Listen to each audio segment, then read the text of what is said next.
Hello friends, welcome to only IAS Hindi. सभी दोस्तों का बहुत बहुत स्वागत है। इस सेशन में बच्चों हम बात करने वाले हैं, आपका पॉलिटी लक्ष्मीकांत चल रहा है, चैप्टर नंबर 26 सुप्रीम कोर्ट उच्चतम न्यायालय। उसके पहले आप सभी को बता दूं कि बच्चों 10 मार्च तक आप सभी को यूपीएससी के जितने भी बैचेस हैं अप टू 60% ऑफ मिल रहा है। जो भी बच्चे चाहते हैं, इंटरेस्टेड है कि आपको कोई ऐसा बैच चाहिए जिससे कि आप कंटिन्यूअसली एक जो है वह अनुशासन के साथ, पूरे डिसिप्लिन के साथ जुड़े रहे, तो आपको पता होगा कि संकल्प एंड प्रहार 25 के लिए है। एंड आप प्रारंभ बैच की बात करेंगे तो ये आपका 3 ईयर का प्रोग्राम है, जिसमें कि कॉलेज गोइंग स्टूडेंट के लिए बेसिकली ये ज़्यादा बेनिफिट होगा और 2026 के लिए, ठीक है। तो अभी सभी बैचेस पर जो भी बाकी इंफॉर्मेशन है और ये जानकारी के आप PW का एप्लीकेशन देखें और इन बैचेस को भी आप अवेल कर सकते हैं। तो आज का हमारा टॉपिक होगा सुप्रीम कोर्ट उच्चतम न्यायालय, ठीक है। ये बच्चों आपके लिए टेलीग्राम चैनल है, आप चाहें तो मंजू PW यूपीएससी वाला सर्च कर ले या फिर इसको बारकोड को स्कैन कर ले, यहाँ से आपको क्लासेस का PDF और इन्फॉर्मेशन मिल जाएगा। तो आज हम बात करने वाले हैं न्यायपालिका के जुडिशरी के, ठीक है। कार्यपालिका विधायिका की बात हमारी हो गई, अब हम न्यायपालिका की बात करने वाले हैं। अच्छा, ये बताओ कि जब हम कहते हैं हमने अपनी राजनीतिक व्यवस्था में सबसे ऊंचा जो स्थान है वह न्याय को दिया है ना। सबसे ज्यादा ऊंचा स्थान किसको दिया? न्याय को दिया है। What is justice? जब हम कहेंगे कि न्यायपालिका जो है वह क्या काम करती है, जैसे कि हमने विधायिका की बात की, विधान बनाना, लेजिस्लेटिव टू मेकिंग लॉ, है ना, लॉ मेकिंग बॉडी है। जब हमने बात की थी एग्जीक्यूटिव की, कार्यपालिका, उसका काम था नीतियों का इम्प्लीमेंट करा लेना। और जब न्यायपालिका की बात करेंगे तो न्यायपालिका का मेन काम क्या है? जस्टिस करना, न्याय करना, रूल ऑफ लॉ को लागू करना, विधि के शासन को लागू करना, है ना, रूल ऑफ लॉ, विधि के शासन को लागू करना। लोगों के बीच में किसी भी तरह का अगर डिस्प्यूट है, उस डिस्प्यूट को सॉल्व कराने के लिए काम करना। और ये जो डिस्प्यूट है, जो विवाद है, उसको कैसे सुलझाएगा? उसको सुलझाएगा सुप्रीम कोर्ट जो है वह कैसे? कॉन्स्टिट्यूशन के द्वारा, है ना, जो हमारा कॉन्स्टिट्यूशन कहता है उसके अकॉर्डिंगली। सो जुडिशरी के बारे में अगर हम कहें आखिर है क्या ये संस्था, तो याद रखना कि ये फाइनल इंटरप्रेटर है and guardian of the constitution. तो हमारे संविधान की व्याख्या, अंतिम रूप से व्याख्या की संविधान आखिर कहता क्या है, उसके शब्दों की व्याख्या, उसके भाव की व्याख्या, वो व्याख्या करने का अधिकार जुडिशरी का है। एंड ये अभिभावक है, गार्जियन है कॉन्स्टिट्यूशन का, अभिभावक है, संविधान की संरक्षा करना मेन इसका कर्तव्य है ना। तो इस चैप्टर में हम बात करेंगे व्हाट इज न्यायपालिका, भारत में न्यायपालिका की संरचना कैसी है, न्यायाधीशों की नियुक्ति, सेवा शर्तें क्या है, कैसे हटाया जाएगा, कार्यकारी, तदर्थ और सेवानिवृत्त न्यायाधीश, एकीकृत और स्वतंत्र न्यायपालिका, उच्चतम न्यायालय की स्वतंत्रता और क्षेत्राधिकार, है ना। ये सारे टॉपिक्स हैं, बट जरूरी नहीं है नहीं सीरियल से पढ़ेंगे, कुछ चीजें हम आगे पीछे भी पढ़ सकते हैं। आओ 2015 का एक प्रश्न देखते हैं। यूपीएससी ने क्वेश्चन पूछा कि कौन भारत के संविधान का संरक्षक है। संविधान की संरक्षक कौन करेगा? राष्ट्रपति, प्रधानमंत्री, सचिवालय या सर्वोच्च न्यायालय? क्या था इस क्वेश्चन में? बस आपको थोड़ा सा पता होना चाहिए कि हाँ, सर्वोच्च न्यायालय जो है वह अंतिम व्याख्या करता है। और देखो, अगर हमारे यहाँ कॉन्स्टिट्यूशन में सुपरमेसी है, कॉन्स्टिट्यूशन की सुपरमेसी है, बिकॉज ऑफ, क्यों है वो सुपरमेसी? क्योंकि कोई भी ऐसी विधि जो कि संविधान का उल्लंघन करती है उसे न्यायपालिका क्या करती है? अवैध घोषित कर देती है। तो हमने जाना था कि सरकार के 3 ऑर्गन्स हैं, है ना।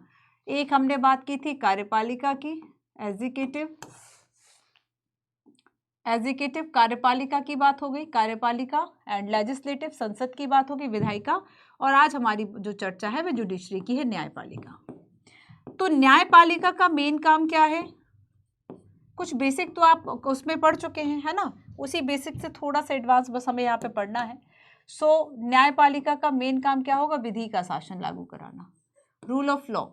जो विधियां बनी है, अगर उन विधियों का उल्लंघन हो रहा है तो उल्लंघन की स्थिति में सजा देना, ये काम है न्यायपालिका का, है ना। कहते हैं कि देखो, जब हम बात करेंगे लव एंड जस्टिस, न्याय करना, बट व्हाट इज जस्टिस? हमने जाना था कि प्रेम और न्याय, ये दोनों ही चीजें ऐसी है कि हम इन दोनों में से किसी भी एक कॉन्सेप्ट को ये नहीं कह सकते कि ये कॉन्सेप्ट बुरा है। बस फर्क दोनों में इतना है कि प्रेम हम उससे करते हैं जो हमारे बहुत क्लोज होते हैं या नोन होते हैं, चाहे हमारे फैमिली मेंबर्स हो या फिर बाकी, है ना। Love and justice. जस्टिस में क्या है? जैसे कि आप देखोगे कि रास्ते में कहीं लड़ाई झगड़ा हो रहा है, आपको पता है कि इसमें गुनहगार असली कौन है, तो आप क्या सोचोगे कि मान लीजिए कोई ऐसा व्यक्ति पिट रहा है जो कि इनोसेंस है, जो कि इनोसेंट है, जिसकी गलती नहीं है, आपको उसके लिए बुरा लगेगा, आपको लगेगा कि नहीं गलती उसकी है, उसको न्याय गलती सामने वाले की, उसको न्याय मिलना चाहिए। तो ये आपकी एक सिंपैथी जुड़ जाती है, मतलब ये न्याय की सिंपैथी आपकी उस व्यक्ति से जुड़ रही है जिसको कि आप जानते नहीं हैं। सो ये लव फॉर जो भी आपके नोइंग पर्सन है, और जस्टिस आप एक सोसाइटी के लिए जस्टिस की बात करते हैं। आप अननोन के लिए, अननोन पर्सन जिसे आप नहीं जानते, उस अननोन के लिए आप न्याय की बात करते हैं। न्याय का कॉन्सेप्ट बहुत बड़ा है। अच्छा ये बताओ प्रियम्बल में क्या लिखा हुआ है, कितने तरह की न्याय की बात की गई है? प्रियम्बल प्रस्तावना, संविधान की जो प्रस्तावना है इसमें सामाजिक, राजनीतिक, सामाजिक, राजनीतिक और आर्थिक न्याय, सामाजिक, आर्थिक और राजनीतिक न्याय की जो बात है वह हमारे प्रियम्बल प्रस्तावना में की गई है ना। तो सभी नागरिकों को ये न्याय सुनिश्चित करने का काम किसका है? न्यायपालिका का है। ठीक है, न्यायपालिका का ये मेन काम है। अच्छा देखो कि हमने बेसिकली, अच्छा जस्टिस की एक और व्याख्या मैं आपको बताती हूँ। जब हम बात करेंगे जस्टिस की, so what is justice? Justice मतलब होगा एक फेयर ट्रीटमेंट, निष्पक्ष व्यवहार, फेयर ट्रीटमेंट, निष्पक्ष व्यवहार, निष्पक्ष व्यवहार। कोई कहता है निष्पक्ष व्यवहार है तो वह जस्टिस है। वही कुछ लोगों का कहना है कि जब गलत के साथ गलत और सही के साथ सही हो, जो गलत व्यक्ति है उसको दंड दिया जाए, जो सही व्यक्ति है उसको पुरस्कार दिया जाए, ये क्या है? यही न्याय होगा, यही जस्टिस होगा। तो जस्टिस का जो नोशन है, नोशन ऑफ जस्टिस की बात करें, वह अलग अलग है ना। चलो अच्छा एक बात और सुनो, अगर हम ये देखें, अब जब हमने संसद की बात की थी तब हमने कंपैरिजन किया था जो संसद है, पार्लियामेंट है, पार्लियामेंट्री सिस्टम में ब्रिटेन से, और जब हम जुडिशरी की बात करेंगे हम कंपैरिजन अमेरिका से करेंगे। ठीक है चलो, लेकिन अमेरिका से कंपैरिजन करने के पहले मैं आपको कुछ क्वेश्चंस दिखाऊंगी, मैं आपको कुछ मेंस के क्वेश्चन दिखाऊंगी। जैसे एक क्वेश्चन जो हाल ही में 2023 में आया, 2023 मेंस का क्वेश्चन है, और इस क्वेश्चन में क्या है पूछा है, constitutionally guaranteed judicial independence is a prerequisite of democracy, comment. संवैधानिक रूप से न्यायिक स्वतंत्रता की गारंटी लोकतंत्र की पूर्व शर्त है। इस क्वेश्चन का आंसर मैंने कराया है ना, एक बार और बता दूंगी यहाँ पर। तो हम देखेंगे हमें स्वतंत्र न्यायपालिका क्यों चाहिए, why do we need an independent judiciary, कुछ क्वेश्चंस की बात करेंगे, न्यायपालिका की संरचना की बात करेंगे, आर्टिकल 137, 144 की बात करेंगे, इससे जुड़े हुए क्वेश्चंस, कुछ यूपीएससी पीवाईक्यूज, न्यायाधीशों की योग्यता कार्यकाल क्या हो, अपॉइंटमेंट कैसे होता है, कॉलेजियम पद्धति की बात करेंगे, फर्स्ट सेकंड थर्ड और फोर्थ जजेस केस में क्या क्या इम्प्रूवमेंट था वो देखेंगे, है ना। और यूपीएससी ने मेंस में क्वेश्चन 2017 में पूछा था जुडिशरी से, उसकी बात करेंगे, और कुछ रिलेटेड क्वेश्चंस देखेंगे। इसके अलावा हम लास्ट बात करेंगे इसके ज्यूरिसडिक्शन एरिया की, कि क्या क्या इसके क्षेत्राधिकार होंगे, जैसे कि मूल क्षेत्राधिकार, न्यायाधीश या रिट, न्यायाधीश या रिट क्षेत्राधिकारिता, अपीलीय क्षेत्राधिकारिता, सलाहकार, संवैधानिक और अभिलेख न्याय। ठीक है, तो ये सारी बातें हम यहाँ पे पढ़ेंगे, साथ में यूपीएससी के क्वेश्चंस भी देखते जाएंगे। चलिए तो देखो, अभी तक हमने जाना कि न्यायपालिका मेन काम क्या करेगी, लेकिन देखो जब हम बात करेंगे यहाँ पे हम कंपैरिजन करेंगे किससे, हम कंपैरिजन करते हैं अमेरिका से। तो अब अमेरिका में जो व्यवस्था की गई बच्चों, अमेरिका में, अमेरिका और भारत दोनों संघीय प्रणाली अपनाई है, लेकिन अमेरिका और भारत में अंतर है। अब ये अंतर या डिफरेंस जो है वह क्या है कि जब हम अमेरिका की बात करेंगे तो याद रखना, अमेरिका में जिस व्यवस्था को अपनाया गया है न्यायपालिका की, ये व्यवस्था होगी द्वैध व्यवस्था। What is द्वैध?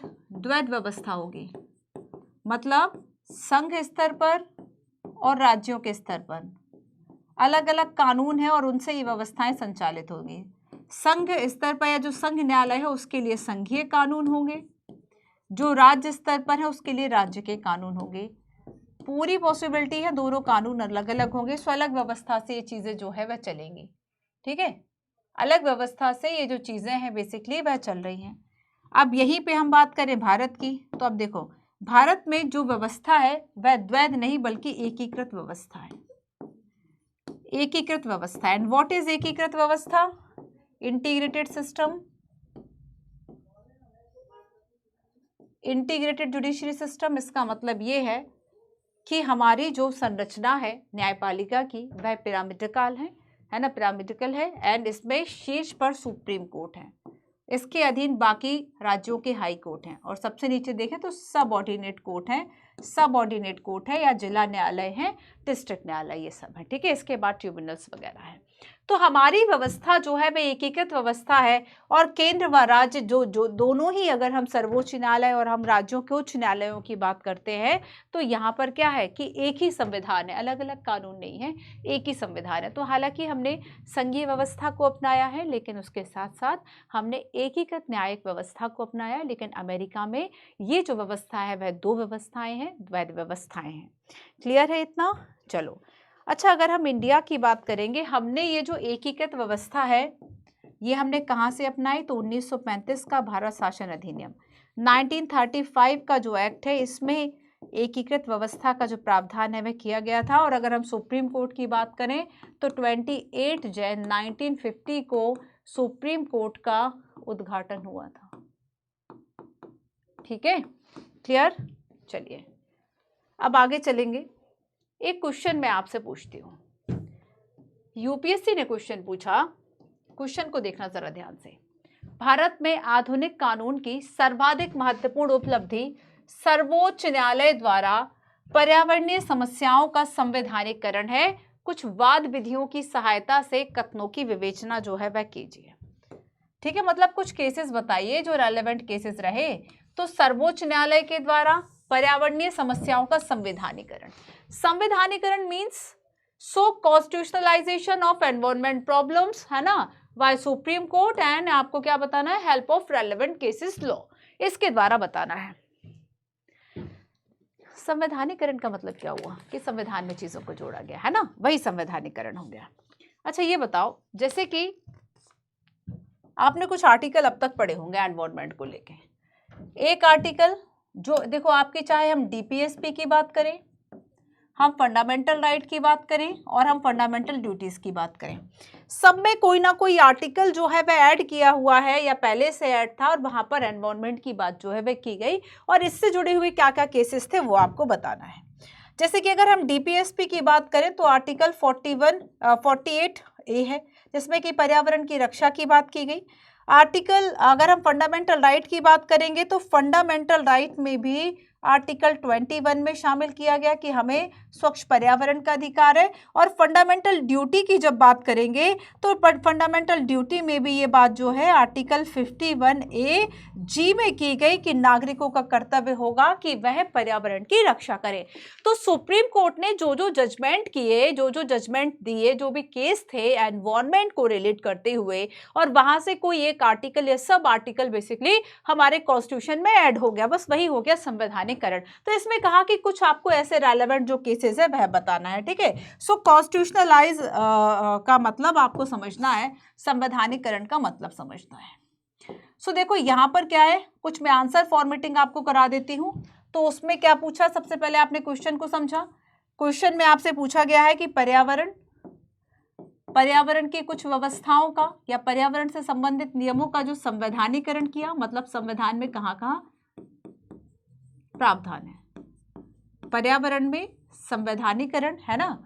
और इसके साथ साथ आपको बताने हैं कुछ ऐसे केसेस जिसमें ये सारी चीजें जोड़ी गई हो।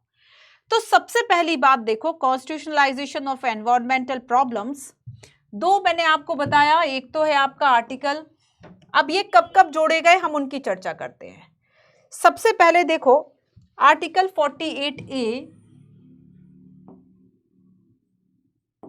Article 48A and article 51AG, इन दोनों को 42वें 42वें संविधान संशोधन के द्वारा जोड़ा गया। ठीक है, 42वें संविधान संशोधन के द्वारा जोड़ा गया। इसके अलावा हम बात करेंगे right to pollution free environment, right to pollution free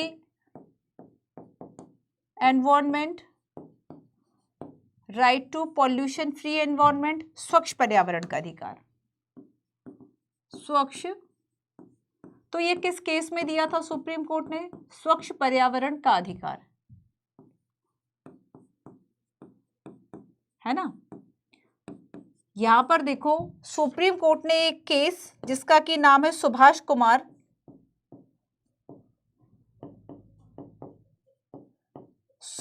Kumar case या वाद, इस वाद में सुप्रीम कोर्ट ने यह डिसीजन दिया कि right to pollution free environment या स्वच्छ पर्यावरण का अधिकार आपके आर्टिकल 21 राइट टू लाइफ का हिस्सा है।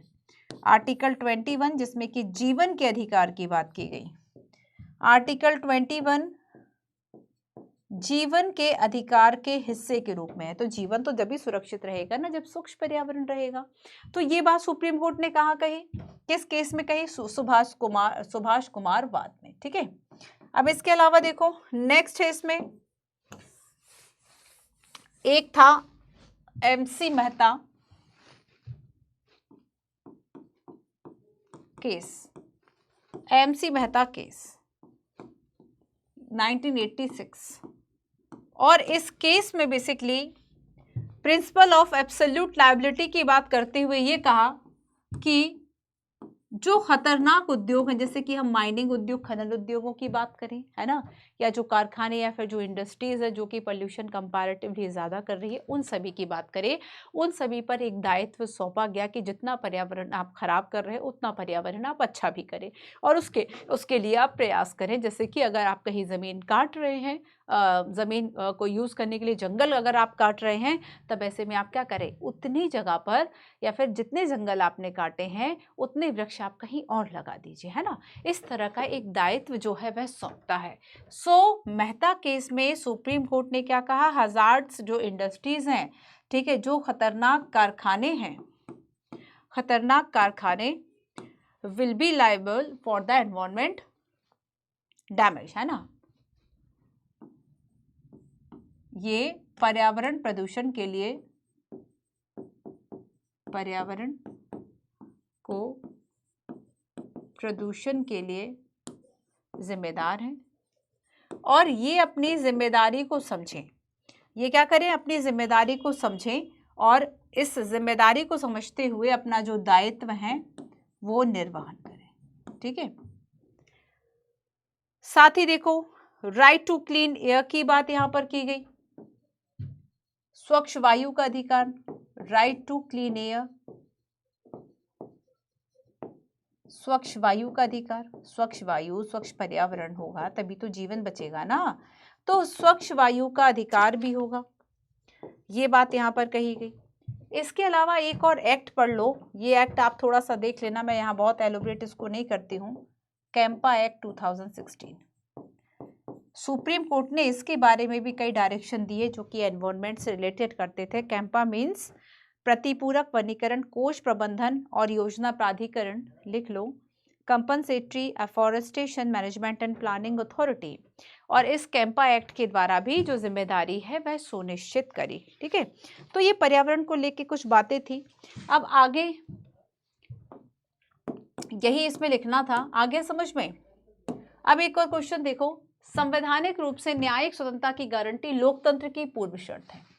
तो एक लोकतंत्र तभी सक्सेस, लोकतंत्र का मतलब है कि लोगों का महत्व, लोगों के अधिकार, और यहाँ पर अगर लोगों के अधिकार को सुरक्षित रखने में न्यायपालिका का महत्व ज्यादा है तो न्यायपालिका को स्वतंत्र रहना चाहिए। तो आपको इसमें लिखना है कि संवैधानिक रूप से न्यायिक स्वतंत्रता, मतलब संविधान में जो है वह क्या क्या प्रावधान किए गए हैं न्यायिक स्वतंत्रता के। अब जैसे कि इसमें आप डीपीएसपी का आर्टिकल 50 लिख सकते हैं। आर्टिकल 50 क्या कहता है कि राज्य ऐसा प्रयास करेगा कि कार्यपालिका का अनावश्यक हस्तक्षेप न्यायपालिका में ना हो, है ना। इसके अलावा चाहे हम न्यायाधीशों की नियुक्ति, न्यायाधीशों को हटाना, न्यायाधीशों के वेतन भत्ते, अधिकार, इन सब की हम बात करें तो वो काफ़ी स्वतंत्र रूप से इस बारे में जो प्रावधान है वह किए गए हैं संविधान में, तो वो सारे आपको कुछ प्रावधान लिखने थे। इसके अलावा आपको बताना है कि देखो लोकतंत्र के लिए ज़रूरी है लोगों के अधिकार, है ना, लोकतंत्र के लिए ज़रूरी है। अब देखो जैसे कि हमने संघीय व्यवस्था अपनाया, संघीय व्यवस्था मतलब 2 स्तरों पर सरकार का होना, एक तो केंद्र और राज्य, बट इन दोनों भी में भी अगर किसी तरह का विवाद होता है तो उस विवाद को सुलझाने का भी काम किसका है? न्यायपालिका का। और न्यायपालिका ऐसे कैसे करेगी? तो संविधान के द्वारा। तो लोकतंत्र के लिए क्या जरूरी है वो बातों आपको लिखते हुए बताना है कि ये चीजें कैसे जुड़ी हुई हैं, ठीक है। चलिए अब हम आते हैं, हमें स्वतंत्र न्यायपालिका की जरूरत जो है आखिर वह क्यों है। अच्छा, ये डिस्कशन हम कर लेंगे, लेकिन उसके पहले हम देखते हैं न्यायपालिका की संरचना। न्यायपालिका की संरचना, तो अब तक हमने देखा कि जो संरचना है, अगर मैं आपसे एक वर्ड में पूछूं तो संरचना कैसी है बच्चों? एकीकृत संरचना है, एकीकृत है, इंटीग्रेटेड है, जुड़ी हुई है। जो नियम, जो संविधान केंद्र के लिए है, उच्चतम न्यायालय के लिए है, वही संविधान, वही नियम राज्यों के उच्च न्यायालय के लिए है। तो हमारी जो व्यवस्था है वह कैसी व्यवस्था है? एकीकृत व्यवस्था है ना, एकीकृत व्यवस्था है। साथ ही देखो आगे हम इसमें देखेंगे कि अगर हम पहले न्यायाधीशों की नियुक्ति की ही बात कर लें, कितने नंबर ऑफ न्यायाधीश होते हैं, यहां पर देखें कितने न्यायाधीश होते हैं। तो वर्तमान में तो देखो 2019 से ही 34 जज होते हैं टोटल, ठीक है। और इस 34 में भी कितना? 33 + 1, 34 में 33 + 1 क्या है? एक जो देश का मुख्य न्यायाधीश होगा CJI, और 33 जो है वह अन्य न्यायाधीश होंगे, 33 जो है वह क्या होंगे? अन्य न्यायाधीश होंगे। तो इस तरह से हम देखेंगे कि वर्तमान में ये जो गिनती है वह कितनी है? 34 है। अगर हम मूल रूप से देखेंगे, मूल रूप से तो 8 ही होते थे शुरुआत में, पहली बार में 1950 में अगर हम देखें तो मूल रूप से कितने न्यायाधीश थे? 8 न्यायाधीश थे। 8 में भी 7 + 1 मतलब 7 अन्य न्यायाधीश, एक मुख्य न्यायाधीश। 1956 की जब बात करेंगे तो 1956 में ये संख्या बढ़ के 10 हो गई। 1960 की बात करेंगे, इसमें 3 और बढ़ा दिए। 1977 की बात करेंगे, 17 कर दिए। 1986 की बात करेंगे, ये संख्या 25 हो गई। 2008 की बात करेंगे, ये जो संख्या है वह 30 हो गई। 2008 में ये संख्या 30 हो गई, और 2019 में वर्तमान में ये जो संख्या है वह कितनी है? 33 + 1 यानी कि 34, ठीक है। अब एक और बात कि आखिर ये जो न्यायाधीश है इनकी नियुक्ति कौन करेगा? ये जो न्यायाधीश है इनकी नियुक्ति कौन करेगा? संविधान में जो लिखा हुआ है कि राष्ट्रपति नियुक्त करेंगे, राष्ट्रपति द्वारा नियुक्ति। लेकिन राष्ट्रपति जो नियुक्ति करेंगे वह मुख्य न्यायाधीश और अन्य न्यायाधीश की परामर्श के आधार पर करेंगे। मुख्य न्यायाधीश व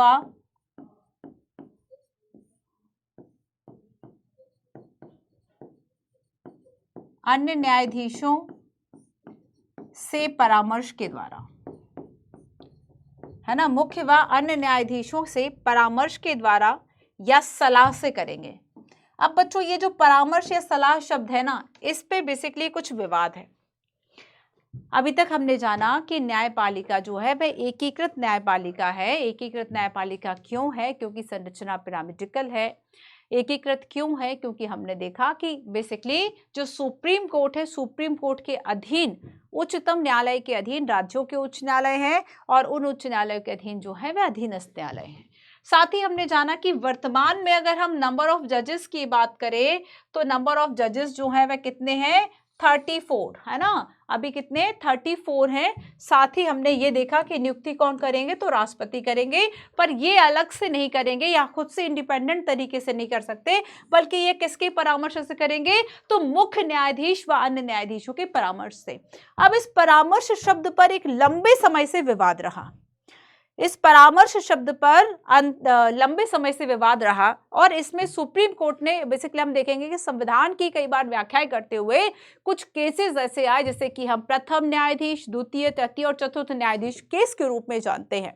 आपने कॉलेजियम पद्धति सुनी होगी, है ना। कॉलेजियम व्यवस्था क्या मूल संविधान में व्यवस्था की गई थी? नहीं, मूल संविधान में कॉलेजियम की ऐसी कोई व्यवस्था नहीं है। हम पढ़ेंगे कि ये व्यवस्था कब से लागू है, लेकिन उसके पहले थोड़ा सा देख लो एकीकृत न्यायपालिका के बारे में। फिर परामर्श शब्द पर जो विवाद हो उस पे आते हैं। तो न्यायपालिका की एकीकृत क्यों है? देखो, सबसे ऊपर है सर्वोच्च न्यायालय, जो कि इसके फैसले सभी अदालतों को मान्य होंगे, बाध्यकारी होंगे। यूपीएससी ने यहाँ से क्वेश्चन पूछा कि क्या सुप्रीम कोर्ट के जो फैसले हैं बाकी अदालतों के लिए विवेकाधीन है, मतलब मानो तो मानो, ना मानो तो ना मानो, ऐसा नहीं है, विवेकाधीन नहीं है, है ना। तो इसके फैसले सभी अदालतों को मान्य होते हैं। यह उच्च न्यायालय के न्यायाधीश का तबादला भी कर सकता है, तो किसी अदालत का मुकदमा अपने पास मंगवा भी सकता है, या किसी एक उच्च न्यायालय में चल रहे मुकदमे को दूसरे न्यायालय में भी भिजवा सकता है। ये भारत का सर्वोच्च न्यायालय है। इसके अलावा जब हम बच्चों बात करेंगे उच्च न्यायालय, हाई कोर्ट, जो कि राज्यों में होते हैं ना, तो राज्यों में सबसे सर्वोच्च न्यायालय कौन सा है? हाई कोर्ट है ना। तो यहां पर देखो कि ये क्या करेगा, निचली अदालतों के फैसले पे अपील सुनेगा। अपील का मतलब क्या होगा कि जैसे कि अधीनस्थ न्यायालय से आपको न्याय नहीं मिला, आप जिला अदालत आ गए, जिला अदालत से न्याय नहीं मिला, आपने अपील कहां पे की? तो मतलब वही बात हो गई कि जब आप मामले से या फैसले से खुश नहीं है, तो आप ऊपर के जो न्यायालय हैं वहां पे जा रहे हैं, याचिका दायर कर रहे हैं, वहां पे आप अपने फैसले की सुनवाई के लिए, तो वो ही वही क्या हो गया, अपील हो गया, है ना। इसके अलावा देखो, फंडामेंटल राइट, मौलिक अधिकारों को बहाल करने के लिए रिट जारी करना, ये भी उच्च न्यायालय कर सकता है, यह उच्च न्यायालय के पास भी अधिकार है। सर्वोच्च न्यायालय के पास ये अधिकार आर्टिकल 32 के अंतर्गत है। उच्च न्यायालय के पास ये अधिकार आर्टिकल 226 के अंतर्गत है। राज्य के क्षेत्राधिकार में आने वाले मुकदमों का निपटारा करना और अपने अधीनस्थ अदालतों का पर्यवेक्षण, नियंत्रण करना, ये उच्च न्यायालय का होगा। अब इसके बाद चलो जिला अदालत की बात करते हैं। तो जिला अदालत क्या करेगा? तो जिले में जो भी मुकदमे दायर होंगे उसकी सुनवाई जिला अदालत कर रहा है। निचली अदालतों के फैसले पर की गई अपील की सुनवाई। तो देखो, जिला अदालत को यह अधिकार है कि अधीनस्थ अदालत से या निचली अदालत से जो भी फैसले उसकी फिर से सुनवाई कर ले, अपील कर ले। जिला अदालत के खिलाफ आप उच्च न्यायालय जा रहे हैं और फिर आप सर्वोच्च न्यायालय जा रहे हैं, तो सर्वोच्च न्यायालय की जो अधिकारिता है इस बारे में वह अंतिम है। फिर आप कहां पे जाओगे? अपील का अंतिम बिंदु या शीर्ष बिंदु, शीर्ष पॉइंट हम अगर देखें तो आपका क्या है? फिर सुप्रीम कोर्ट है। सुप्रीम कोर्ट ने जो कह दिया तो फिर मान लो इस बात को। तो यहां पर अपील का अंतिम आपका जो एरिया है वह क्या है? सर्वोच्च न्यायालय। ठीक है, चलो आर्टिकल 137 मैं आपको पढ़ाती हूं। आर्टिकल 137 क्या कहता है? उच्चतम न्यायालय को अपने द्वारा सुनाए गए निर्णय या आदेश का पुनरावलोकन करने की शक्ति होगी। और आर्टिकल 144 क्या कह रहा है कि भारत के राज्य क्षेत्र के सभी सिविल और न्यायिक प्राधिकारी उच्चतम न्यायालय की सहायता से कार्य करेंगे। सहायता से कार्य करेंगे या परामर्श से कार्य करेंगे। इसका मतलब क्या है कि पूरे देश की व्यवस्था एक जैसी है। अगर उच्चतम न्यायालय के डिसीजन पूरे सभी उच्च न्यायालयों में एक साक्ष्य के रूप में रखे जाते हैं कि अगर मान लो कोई एक डिसीजन है ना, कोई एक डिसीजन जो कि किसी पर्टिकुलर केस में सुप्रीम कोर्ट ने दिया, बाकी जगह अगर उस तरह का कोई भी डिसीजन आता है तो उसी चीज को रेफरेंस में दिया जाएगा। ठीक है, तो ये संरचना की थोड़ी सी बात हो गई। जरा क्वेश्चन देखो,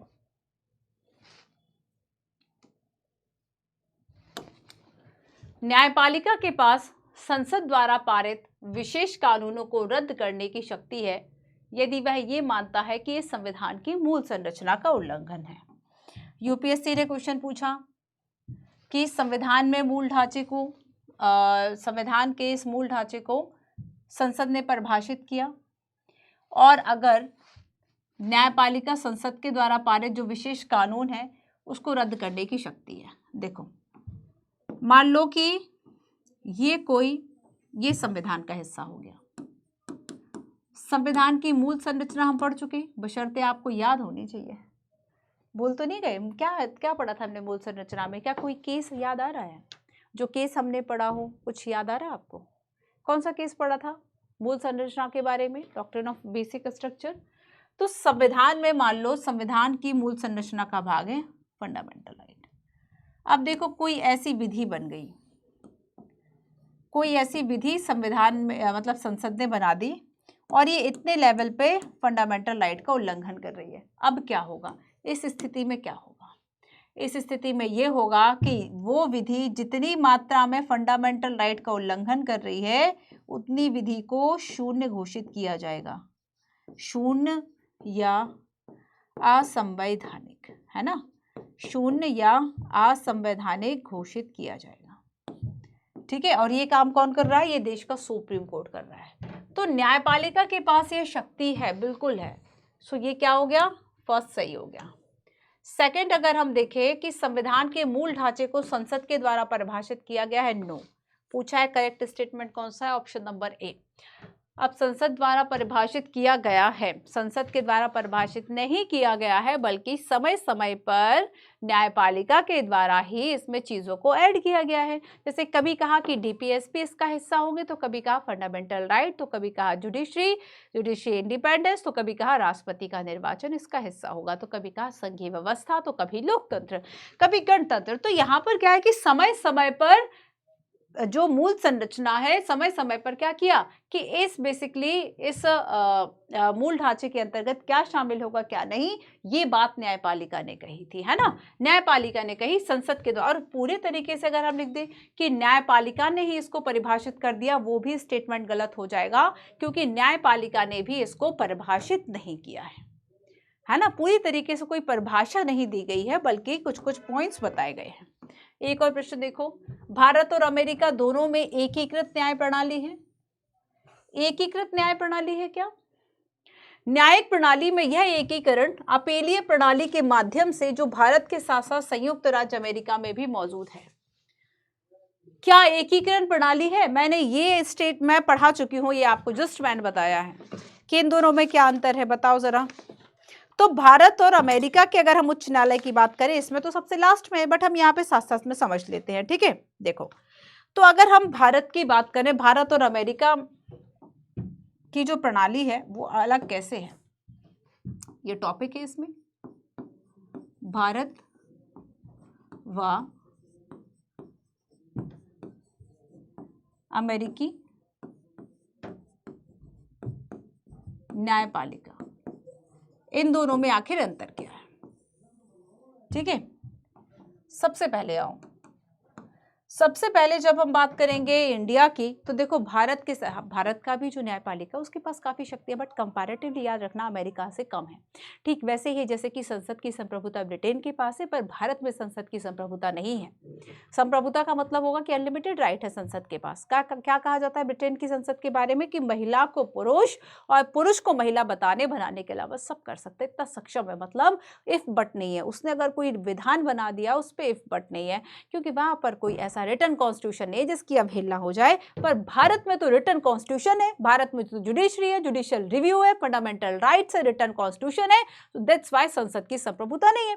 आप ठीक वैसे ही कुछ पॉइंट्स हम न्यायपालिका के बारे में आपसे डिस्कस करेंगे, ठीक है। जैसे कि देखो, हम भारत में देखेंगे तो भारत में वास्तविक न्याय क्षेत्र वैसे तो उच्चतम न्यायालय का संघीय मामलों तक सीमित है, क्योंकि राज्य के मामले उच्च न्यायालय देख लेता है। हाँ, अगर लगता है कि कोई ऐसा मामला इंपॉर्टेंट है कि अब उस मामले को सुना जाना जो है वह बहुत जरूरी है उच्चतम न्यायालय में, तब उसकी सुनवाई हो रही है। अदरवाइज हम देखेंगे कि वास्तविक न्याय क्षेत्र क्या है, संघीय मामलों तक सीमित है। वास्तविक न्याय क्षेत्र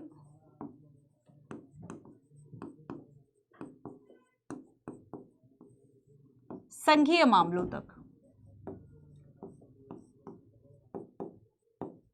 संघीय मामलों तक सीमित। अब यही थोड़ा सा हम देखेंगे तो अमेरिका की जो न्याय प्रणाली है ना, इसके पास देखो संघीय मामलों के अलावा, संघीय मामले पे तो सुनवाई ये कर सकता है। इसके अलावा अगर कोई राजदूत से संबंधित कोई फैसला हो, अगर आपका नौसेना से संबंधित कोई मामला हो, नौसेना से संबंधित कोई मामला हो, तो इस तरह के कुछ एक्स्ट्रा भी ऐसे प्रावधान किए गए हैं, कुछ एक्स्ट्रा ऐसे क्षेत्र हैं समुद्र से संबंधित जिसमें कि अमेरिका का उच्च न्यायालय सुनवाई कर सकता है, पर भारत में ऐसा नहीं है। इसके अलावा देखो, हम देखते हैं कि इसमें अपीलीय न्याय क्षेत्र अधिकार है, और जो अपील के न्याय क्षेत्र अधिकार है, अपीलेट जो न्याय क्षेत्र अधिकार है बेसिकली, वह चाहे हम जन अधिकारों की बात करें, संवैधानिक बात करें या फिर आपराधिक बात करें, तो यहाँ पर भारत में जो अपीलीय शक्ति है न्यायपालिका की, इसका विस्तार कंपैरेटिवली ज्यादा है। तो चाहे संवैधानिक मामला हो, चाहे जन अधिकार को लेकर हो, है ना, फंडामेंटल राइट या अदर राइट को लेकर हो, या फिर हम देखें कि संवैधानिक के अलावा कोई और मामला हो जो कि आपराधिक मामले से संबंधित है। तो आपराधिक मामलों की जो सुनवाई है वह करता है, तो यहाँ पर आपराधिक मामले भी आ गए। लेकिन जब हम अमेरिका की बात करते हैं तो याद रखना कि अमेरिका में जो अपीलीय शक्तियां हैं वो केवल संवैधानिक हैं। अमेरिका में क्या अंतर है कि ये जो अपीलीय है वह केवल संवैधानिक मामलों में ही अपील आप कर सकते हैं, दो मामलों में अपील नहीं कर सकते, केवल संवैधानिक मामलों में अपील। आया समझ में? अगर आपको अपील भी करनी है कि आप निम्न न्यायालय से उच्च न्यायालय की तरफ अपने केस को ओपन कराने के लिए जा रहे हैं, आप यहाँ पे कर सकते हैं, लेकिन आप कब करेंगे? केवल संवैधानिक मामला हो तभी करेंगे। बट इंडिया, अगर मैं आपसे एक सेंटेंस कहूँ कि अमेरिका की अपीलीय शक्ति जो है उससे ज़्यादा क्षेत्र बड़ा है, उससे ज़्यादा आधार जो है वह ज़्यादा है भारत की उच्चतम न्यायालय की अपीलेट सिस्टम या अपीलीय शक्ति के, तो क्या ये स्टेटमेंट सही होगा? बिल्कुल सही होगा, है ना। चलिए अब नेक्स्ट देखो कि जैसे कि हम देखते हैं कि कुछ मामले ऐसे हैं कि किसी न्यायालय के फैसले के खिलाफ अपील की जा सकती है, बट इस तरह के जो हम कुछ अपीलेट सिस्टम की बात करेंगे तो अमेरिका में इस तरह की शक्तियां नहीं हैं। इसके अलावा अगर हम न्यायिक समीक्षा की बात करें और सलाहकार न्याय क्षेत्र की बात करें, ठीक है, दो बातों को समझना। पहले है सलाहकार क्षेत्राधिकार। सलाहकार क्षेत्राधिकार मतलब सुप्रीम कोर्ट जो है वह राष्ट्रपति को सलाह देगी, सलाहकार क्षेत्राधिकार, है ना, सलाहकार क्षेत्राधिकार। तो यहां से क्वेश्चन आ सकता है। तो देखो सलाहकार क्षेत्राधिकार याद रखना कि ये अमेरिका में नहीं है। वहीं जब हम न्यायिक समीक्षा की बात करेंगे बच्चों, तो जो न्यायिक समीक्षा तो इंडिया में भी है, बट न्यायिक समीक्षा का क्षेत्र व्यापक ज्यादा है।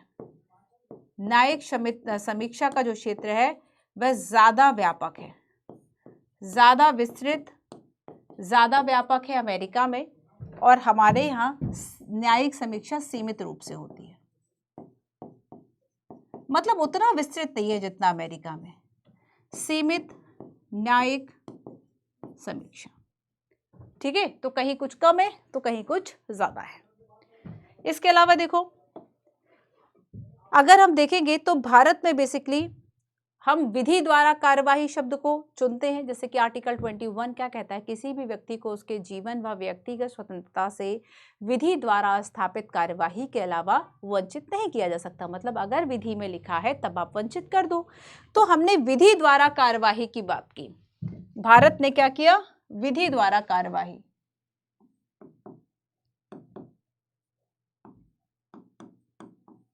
अगर विधि है, विधि द्वारा कार्यवाही की बात की, और इसमें यह कहा जाता है बेसिकली इन शब्दों का अर्थ ये है कि ये विधि पर या प्रक्रिया पर ज्यादा जोर दे रहे हैं, ये नहीं देख रहे कि प्रक्रिया सही है या फिर नहीं है। और अगर हम अमेरिका की बात करेंगे तो अमेरिका में विधिवत प्रक्रिया की बात की गई है, विधिवत प्रक्रिया, ठीक है। और इसमें क्या होता है, ये बेसिकली एक स्टेप आगे है भारत के इस विधि द्वारा कार्यवाही से।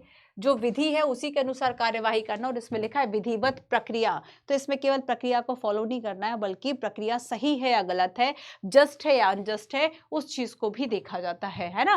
प्रक्रिया सही है या नहीं है उसकी भी जो बात है बेसिकली यहाँ पर की जाती है। तो ये क्या है कि अमेरिका में बेसिकली चाहे हम न्यायिक समीक्षा की बात करेंगे तो न्यायिक समीक्षा का जो क्षेत्र है वह ज्यादा व्यापक है, और वैसे ही हम अमेरिका की बात करेंगे तो यहाँ पर विधिवत प्रक्रिया की बात की गई है। और ये जो विधिवत प्रक्रिया है वह सही प्रक्रिया को लेके ज्यादा बेसिकली चर्चा में रहती है कि क्या कोई जो प्रक्रिया जिसको हम फॉलो कर रहे हैं, ना केवल उस प्रक्रिया को अंधे तरीके से फॉलो करना बल्कि ये भी देखना कि वो प्रक्रिया सही है या फिर नहीं है। क्लियर? हाँ, और एक सबसे बड़ा अंतर जो आपको दिखता ही है कि भारत की न्यायपालिका की बात करेंगे ये इंटीग्रेटेड है, एकीकृत न्यायपालिका है, और जब हम अमेरिका की बात करेंगे तो अमेरिका की जो न्यायपालिका है वह कैसी है? दोहरी न्यायपालिका है। दोहरी इसलिए क्योंकि संघ व राज्य क्षेत्र पर दोनों की न्यायपालिकाएं अलग अलग है, हमारे यहाँ ऐसा नहीं है, हमारे यहाँ क्या है, चीजें जुड़ी हुई हैं, ठीक है।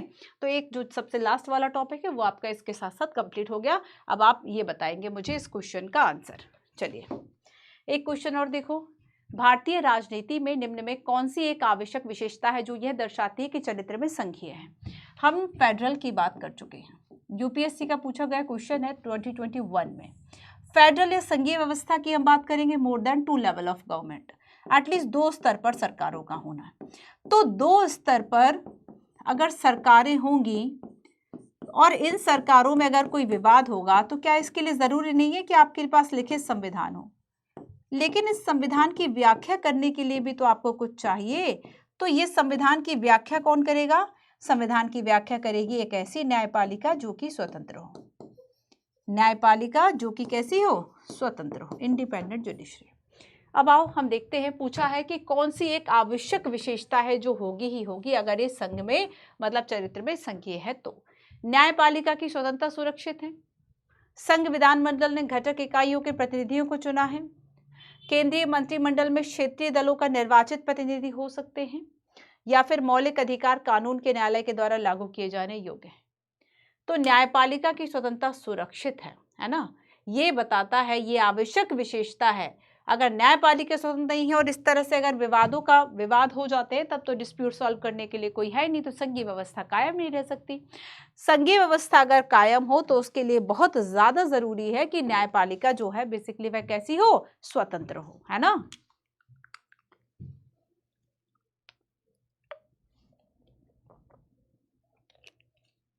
आया समझ में? चलिए नेक्स्ट देखते हैं। एक क्वेश्चन और देखो, भारत में न्यायपालिका को कार्यपालिका से अलग करने का आदेश दिया गया, 2020 का क्वेश्चन है। इसके पहले हम आर्टिकल 50 पढ़ चुके हैं और अभी भी मैंने आपको बताया आर्टिकल 50 कहाँ पर है? ये DPSP, directive principle of state policy, और इसमें यह कहा गया है कि राज्य ऐसी व्यवस्था करेगा कि जो न्यायपालिका है वह स्वतंत्र रहे कार्यपालिका से। तो ये किसका हिस्सा हो गया? ये डीपीएसपी की बात हो गई, हो गया ना। टफ था क्वेश्चन? नहीं था। एक और प्रश्न देखो, भारत के संविधान के संदर्भ में निम्न पर विचार कीजिए, 2019 का प्रश्न है। किसी भी उच्च न्यायालय को किसी केंद्रीय कानून को संवैधानिक रूप से अवैध घोषित करने का अधिकार है। क्या उच्च न्यायालय के पास भी यह अधिकार है कि वह केंद्रीय कानून को अवैध घोषित कर सके? और भारत के संविधान में संशोधन पर भारत के सर्वोच्च न्यायालय के द्वारा प्रश्न नहीं किया जा सकता। आपको क्या लगता है कि कौन सा स्टेटमेंट इसमें सही होगा? अगर मैं ये कहूं दोनों स्टेटमेंट गलत है। अगर संविधान की बात करें तो संविधान सबसे ऊपर है ना, संविधान जो है वह सबसे ऊपर है। केंद्रीय कानून और संविधान में फर्क है कि नहीं है? संविधान क्या है? हमारे यहाँ हम देखेंगे संविधान जिससे पूरा देश, समाज, सरकार सब चल रही है। संविधान की बात अलग है। तो कानून तो सामान्य तरीके से चल जाते हैं, तो चाहे केंद्र का हो राज्य का हो, है ना। तो संविधान चूंकि ऊपर है, उच्च न्यायालय के पास भी यह अधिकार होता है कि वह संवैधानिक किसी को घोषित कर सके, किसी नियम को। और अगर हम बात करें कि भारत के सर्वोच्च न्यायालय के द्वारा प्रश्न नहीं उठाया जा सकता, किसमें? संविधान में संशोधन। अगर अच्छा संविधान में संशोधन किया गया है तो क्या उसकी संवैधानिकता को नहीं जांचा जा सकता? बिल्कुल जांचा जा सकता है। जैसे कि 99वां संविधान संशोधन, 99वां संविधान संशोधन जानते हो ये क्या करता है? 2014 में एक एक्ट बनता है जिसमें कि ये कहा कि न्यायाधीशों की जो नियुक्ति है वह एक संस्था करेगी और उसका नाम रखा NJAC, राष्ट्रीय न्यायिक नियुक्ति आयोग, NJ, national judiciary appointment commission. और इसमें बेसिकली कुछ मंत्रियों वगैरह का भी साथ में इसको शामिल किया गया था NJAC में। और यहाँ पे सुप्रीम कोर्ट ने क्या किया? सुप्रीम कोर्ट ने 2015 में इसे अनकॉन्स्टिट्यूशनल, असंवैधानिक करार दिया। किस आधार पर? असंवैधानिक घोषित कर दिया। कहा कि नहीं, ये जो व्यवस्था है वो संविधान की मूल संरचना है, न्यायपालिका की स्वतंत्रता। तो न्यायपालिका की स्वतंत्रता का चूंकि हनन हो रहा है, और न्यायपालिका की स्वतंत्रता तो बेसिक स्ट्रक्चर या मूल संरचना का हिस्सा है, मूल संरचना का हिस्सा है, बेसिक इसका हिस्सा है, ठीक है। तो यहां पर इस आधार पर इसको क्या किया? असंवैधानिक घोषित कर दिया। क्लियर? चलिए अब हम आएंगे आगे और देखेंगे न्यायाधीशों की योग्यता, कार्यकाल और उनका हटाया जाना, ठीक है। अच्छा, नियुक्ति के बारे में तो वैसे बात हो गई, बट यहां पर आपको और क्या समझना था? नियुक्ति के अलावा हमने इस परामर्श शब्द पर और एक बात करनी है, उसको और समझ लो। अभी तक अगर हम न्यायाधीशों की नियुक्ति की बात करेंगे तो इनकी नियुक्ति कैसे की जा रही है, इनकी नियुक्ति राष्ट्रपति करेंगे, है ना। और लेकिन राष्ट्रपति जो कर रहे हैं वह सीजेआई है या फिर बाकी जो न्यायाधीश है उनके परामर्श से करेंगे। तो परामर्श का मतलब क्या होगा, बस उसी बात को हमें समझना है। इस बेसिकली इस शब्द पर बड़ा विवाद रहा, परामर्श जो शब्द है इस पर बड़ा विवाद रहा और परामर्श शब्द की उच्चतम न्यायालय ने कई व्याख्याएं दी। परामर्श पर विचार, परामर्श पर विचार।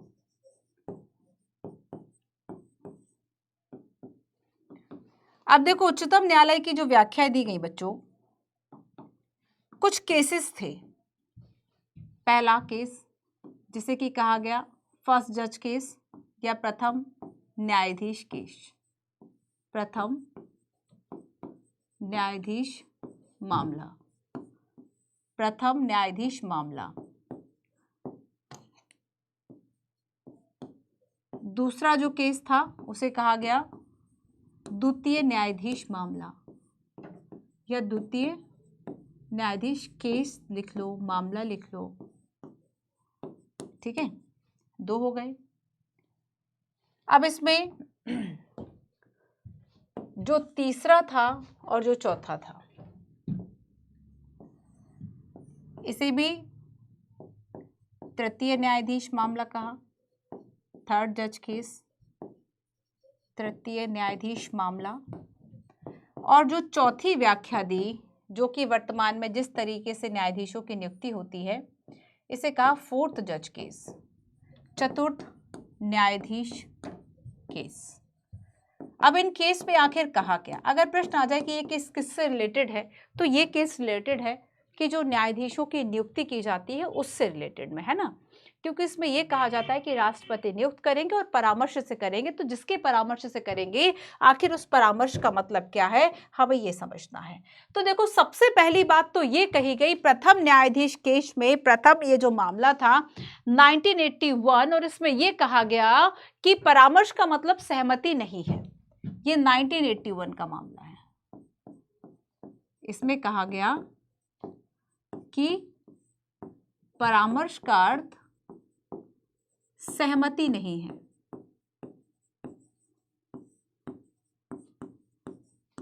मतलब क्या हुआ इसका कि आप परामर्श कर रहे हो तो ठीक है, अगर उन्होंने मना भी कर दिया तब भी आप नियुक्ति कर दो, कोई दिक्कत नहीं है। क्योंकि अगर परामर्श का मतलब सहमति होता है, इसका मतलब ये होता कि जो सीजेआई और बाकी अन्य न्यायाधीश है वो सहमत होंगे तभी आप करोगे। परामर्श में तो ठीक है, आप उनके खिलाफ भी चले जाओ। तो ये जो बात है, ये प्रथम न्यायाधीश मामले में इस बात को कहा गया था कि परामर्श का जो अर्थ है वो सहमति नहीं है। पर देखो इस बात को जो है वह पलट दिया गया और इसमें 1993 में द्वितीय न्यायाधीश केस में यह कहा गया था, 1993 में जो सेकंड जज केस है इसमें यह कहा गया कि बेसिकली परामर्श का अर्थ जो है वह सहमति हो, मतलब जब सहमत हो तभी नियुक्ति हो सके। सीजेआई का जो परामर्श है, तो यहां पर कहा कि नहीं भैया, परामर्श का मतलब, परामर्श का अर्थ सहमति है।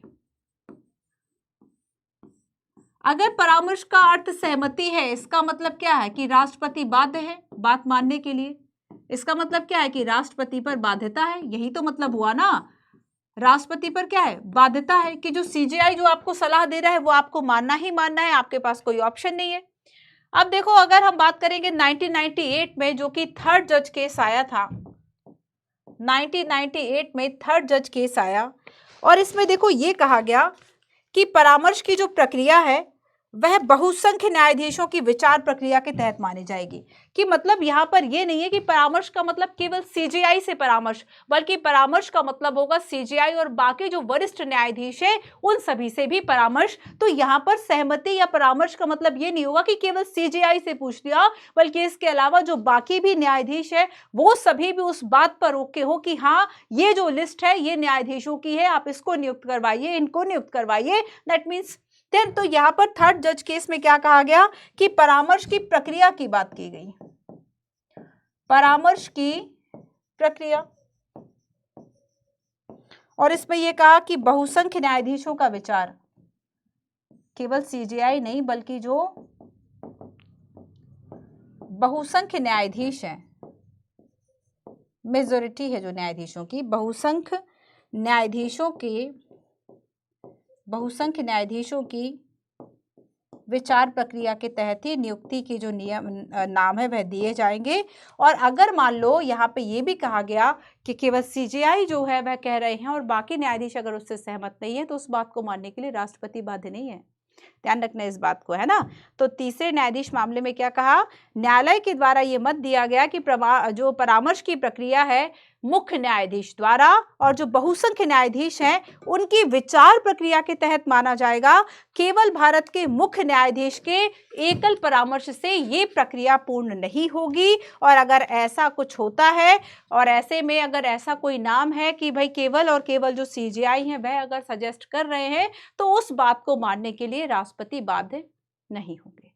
सेकंड में बाध्य हो रहे थे ना, जो सेकंड जज केस है। अब सुनो फोर्थ जज केस, है ना। अब 99वां संविधान संशोधन होता है 2019 में।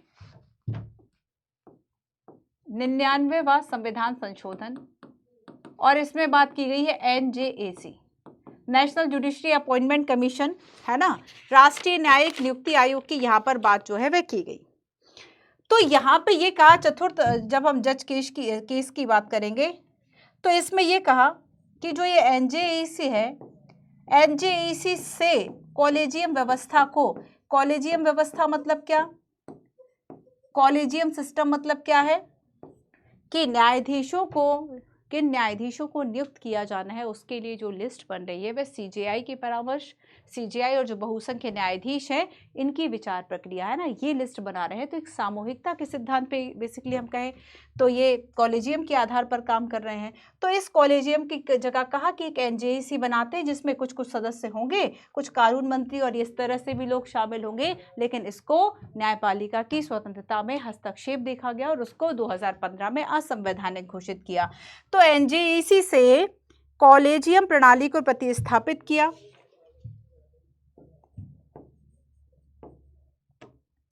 रिप्लेस कर दिया, प्रतिस्थापित कर दिया, प्रतिस्थापित, रिप्लेस किसको किया, किसने किया, रिप्लेस किया कॉलेजियम को, किसने किया, तो एनजेईसी ने, है ना। तो 2015 में जो चतुर्थ जज केस आया था इसमें क्या किया गया कि जो एनजेईसी था इसको असंवैधानिक घोषित कर दिया, कहा कि कॉलेजियम व्यवस्था ही चलेगी, असंवैधानिक घोषित कर दिया और इसका आधार बताया कि न्यायपालिका की स्वतंत्रता का अतिक्रमण करते हैं, न्यायपालिका की स्वतंत्रता का अतिक्रमण हो रहा है या फिर बाधित होगी, है ना, इसलिए एनजेईसी को इसमें, और कहा कि कॉलेजियम जो है बेसिकली ये चलेगा। क्लियर। तो ये पहला। दूसरा, तो परामर्श शब्द का क्या मतलब है समझ लिया हमने, है ना, कि हमने याद करें राष्ट्रपति के द्वारा मुख्य न्यायाधीश व अन्य न्यायाधीशों की परामर्श पर, तो परामर्श से फर्स्ट, सेकंड, थर्ड और फोर्थ जज केस आते हैं। ठीक है, फर्स्ट, सेकंड, थर्ड और फोर्थ जज केस इसमें आते हैं। ये आपका आया था 2015 में और इस व्यवस्था में ये कहा कि कॉलेजियम व्यवस्था चलती रहनी चाहिए। और हाल ही में आप देखेंगे कि जो हमारे देश के दूसरे संवैधानिक प्रमुख, है ना, दूसरे नंबर पर जो संवैधानिक प्रमुख जो पद है, जो कि उपराष्ट्रपति हैं वर्तमान में, जगदीप धनखड़ जी हैं, उन्होंने कहा कि जब तक कॉलेजियम व्यवस्था से बेहतर पद्धति हमारे पास नहीं हो जाती तब तक इस व्यवस्था को चलने देना चाहिए। ठीक है, क्लियर। चलिए, तो ये संरचना की बात हो गई। अब देखो, योग्यता कार्यकाल पर भी थोड़ी सी चर्चा कर ले और इनके हटाने पर भी चर्चा कर ले, है ना। अच्छा, मैंने आपको कॉलेजियम बता दिया, एक बार और देख लो। तो कॉलेजियम की शुरुआत होती है तृतीय न्यायाधीश मामले में, तृतीय न्यायाधीश मामले में, और यह 1998 से चलन में है। इसका उपयोग उच्च न्यायालय और सर्वोच्च न्यायालय में न्यायाधीश की नियुक्ति और स्थानांतरण के लिए किया जाता है। और भारत के मूल संविधान या संशोधन में कॉलेजियम का कोई उल्लेख नहीं है, इस बात को याद रखना कि अगर हम ये कहें कि संविधान में ही कॉलेजियम व्यवस्था का उल्लेख है, वो नहीं है। ठीक है, सर्वोच्च न्यायालय के कॉलेजियम का नेतृत्व कौन करेंगे? सीजेआई करेंगे, और इसमें न्यायालय के 4 अन्य न्यायाधीश शामिल होंगे। तो कॉलेजियम में कौन कौन शामिल होंगे? कॉलेजियम मतलब जो सर्वोच्च न्यायालय में न्यायाधीशों की नियुक्ति उच्च न्यायालय में न्यायाधीशों की नियुक्ति करेगी, वो कॉलेजियम में सीजेआई होंगे, और यहाँ पर न्यायालय के न्यायाधीश के जो 4 वरिष्ठतम न्यायाधीश है वो होंगे, है ना। कॉलेजियम का नेतृत्व मुख्य न्यायाधीश करेंगे, और उस मुख्य न्यायाधीश के 4 वरिष्ठतम न्यायाधीश करते हैं।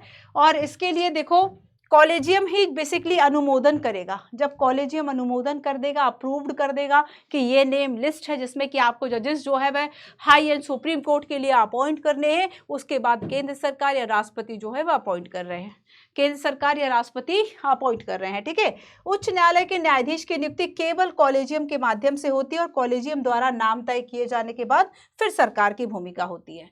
अब देखो, न्यायाधीशों की योग्यता, कार्यकाल, हटाया जाना। अगर हम योग्यता की बात करें तो यहां पर यह कहा जाता है कि वो बेसिकली योग्यता में कहा जाता है कि भारत का नागरिक हो। न्यायाधीशों की योग्यता क्या है? सबसे पहली बात है कि ये भारत का नागरिक होना चाहिए। कुछ ना कुछ एक्सपीरियंस की भी बात होगी, तो एक्सपीरियंस इसमें यह कहा जाता है कि या तो वह हाई कोर्ट में, उच्च न्यायालय में, या तो वह हाई कोर्ट में 5 साल जज रहा हो, है ना, 5 साल कौन रहा हो? जज रहा हो, न्यायाधीश रहा हो, या फिर वह 10 वर्ष अधिवक्ता रहा हो, या तो 10 वर्ष वह अधिवक्ता रहा हो। ये बेसिकली उसका एक्सपीरियंस माना जाता है। तीसरी बात इसमें यह कही जाती है कि राष्ट्रपति की राय में विधिवेत्ता हो, मतलब राष्ट्रपति को ये लगे, है ना, राष्ट्रपति इस बात से संतुष्ट हो जाए, राष्ट्रपति के मन में वह सम्मानित विधिवेत्ता हो, राष्ट्रपति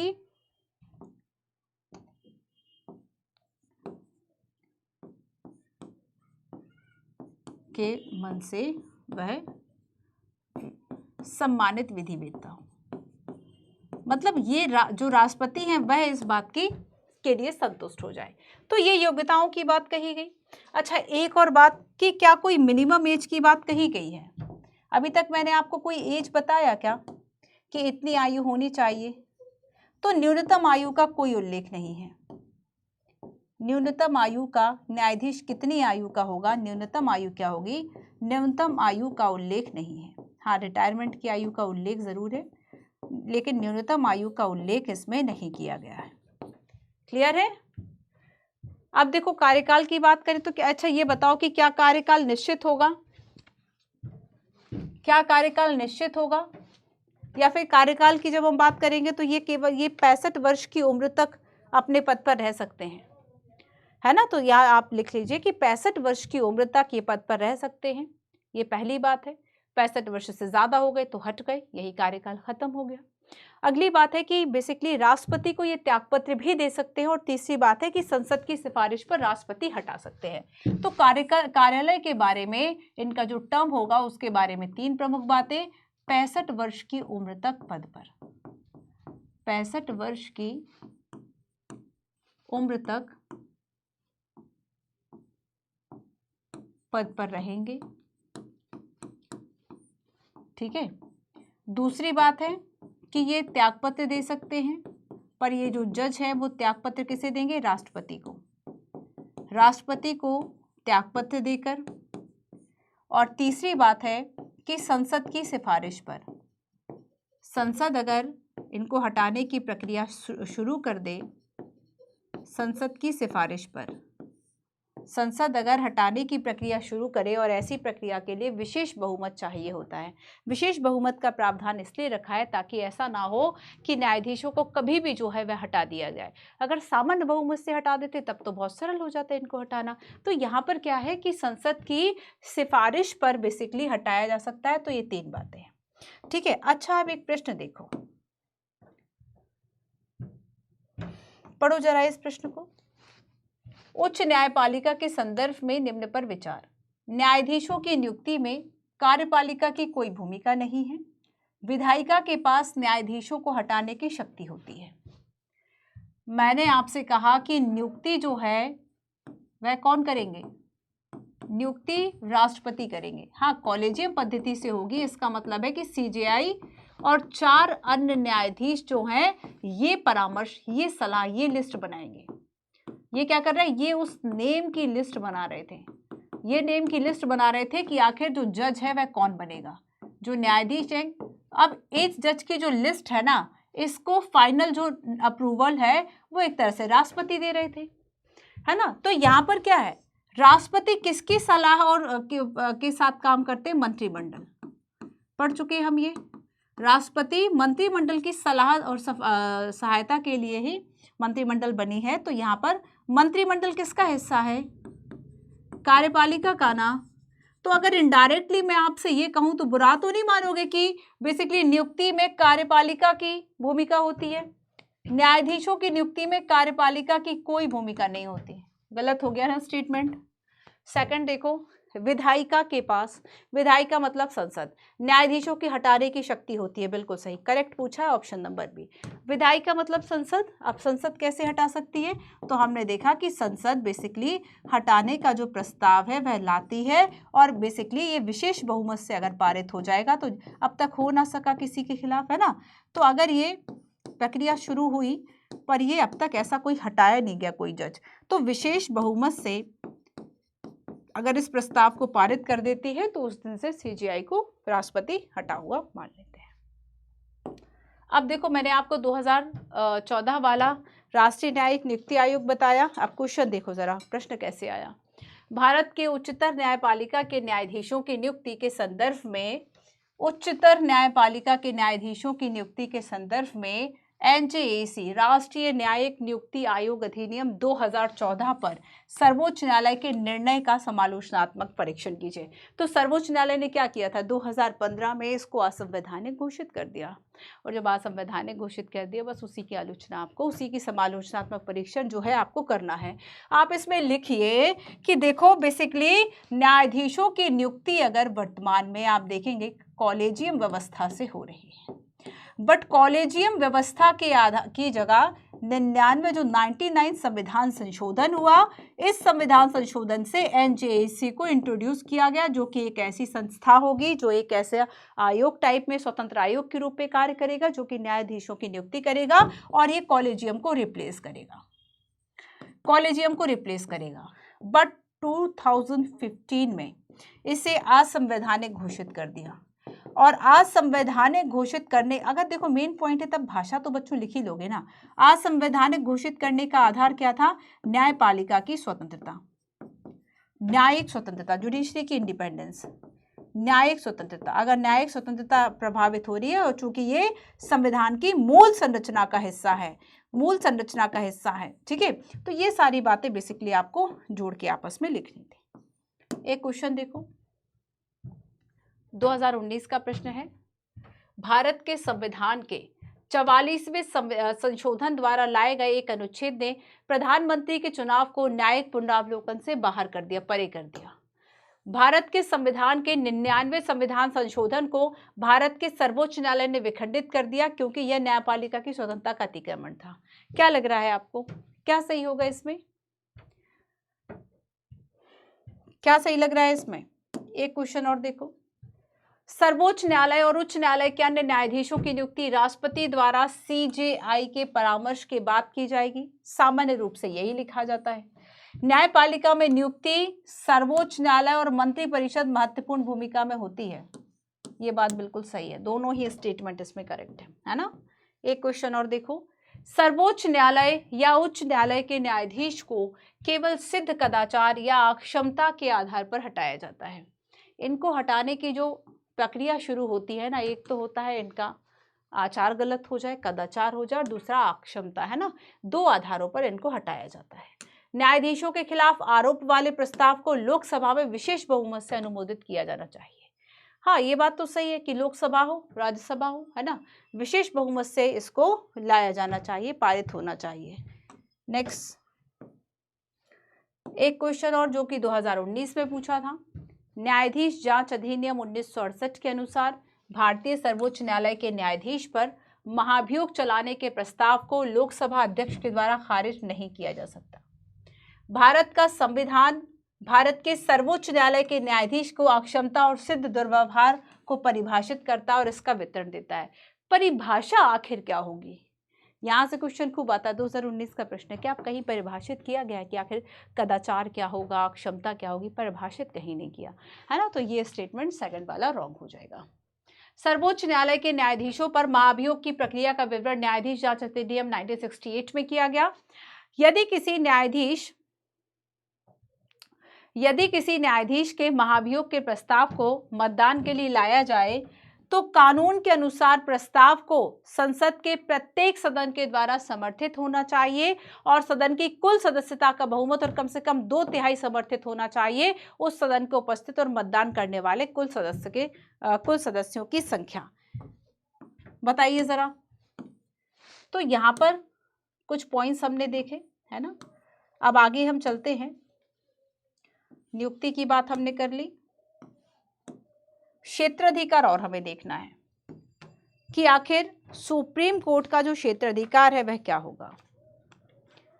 ठीक है। अच्छा, हटाने के लिए हमने जाना कि अगर राष्ट्रपति आदेश दे दे तो हटाया जा सकता है, बट राष्ट्रपति ऐसा आदेश कब देंगे? जब संसद में ऐसी कोई जो प्रक्रिया है वह चल रही हो और संसद के दोनों सदनों के विशेष बहुमत के द्वारा जब इसे पारित कर दिया जाएगा उसके बाद ही राष्ट्रपति जो है वह हटा सकते हैं। ठीक है, उसके बाद ही जो राष्ट्रपति है वह हटा सकते हैं। एक बात और याद रखो कि महाभियोग जो शब्द है वह प्रैक्टिकली या फिर संविधान में उसको सैद्धांतिक रूप से लिखा नहीं गया।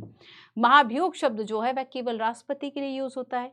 तो समटाइम्स रिमूवल प्रोसीजर कहा जाता है, हटाने की प्रक्रिया कही जाती है। ठीक है, चलिए अब हम नेक्स्ट देखेंगे। अच्छा, पहले महाभियोग की बात करेंगे तो उच्चतम न्यायालय के न्यायाधीश रहे वी रामास्वामी 1991 से 1993 है ना। वी रामास्वामी के मामले में था, उन्हें बेसिकली दुर्व्यवहार का दोषी पाया गया था लेकिन वह साबित नहीं हो सका, लोकसभा में पारित ही नहीं हो सका था। कांग्रेस पार्टी उस समय खुद को वोटिंग से बाहर कर लिया था और इस समय से इसलिए वह पारित नहीं हो सका था। ठीक है, हटाया नहीं गया था उनको। अभी तक वर्तमान की अगर हम बात करें तो अभी तक किसी को नहीं हटाया गया। अच्छा, एक बात मैं आपको बताती हूँ कि जब हम उच्चतम न्यायालय की अधिकारिता की बात करेंगे तो उच्चतम न्यायालय के जो भी अधिकार है या क्षेत्र अधिकार है वह बहुत ज़्यादा है। जैसे कि एक बार अगस्त 2002 की बात है। अगस्त 2002 में क्या हुआ था, उस वक्त राष्ट्रपति APJ अब्दुल कलाम जो है वो रहे राष्ट्रपति थे, है ना। तो अब्दुल कलाम ने क्या किया था कि गुजरात में जो चुनाव के संबंध में निर्वाचन आयोग, गुजरात में चुनाव हो रहे थे तो निर्वाचन आयोग और सरकार के बीच में कुछ बेसिकली मतभेद, कुछ गतिरोध थे। उस मुद्दे को लेकर आर्टिकल 143 के अंतर्गत उच्च न्यायालय से जो राय है वह मांगी थी। सलाहकार क्षेत्राधिकार, आर्टिकल 143 सलाहकार क्षेत्राधिकार, परामर्शदात्री क्षेत्राधिकार। इसका मतलब क्या है कि राष्ट्रपति जब चाहे तो इस तरह की जो सलाह है वह सुप्रीम कोर्ट से ले सकती है, लेकिन ना तो सुप्रीम कोर्ट सलाह देने के लिए बाध्य है और ना ही राष्ट्रपति इस सलाह को मानने के लिए बाध्य है। ठीक है, सो यहाँ पर हमने देखा कि APJ अब्दुल कलाम के द्वारा बेसिकली निर्वाचन आयोग और जो गुजरात सरकार थी उनके बीच के गतिरोध को दूर करने के लिए सर्वोच्च न्यायालय से जो राय है बेसिकली वह मांगी थी। ठीक है, साथ ही इसमें यह भी उन्होंने प्रश्न उठाया था कि क्या निर्वाचन आयोग जो है किसी राज्य में राष्ट्रपति शासन किए जाने की सिफारिश कर सकता है।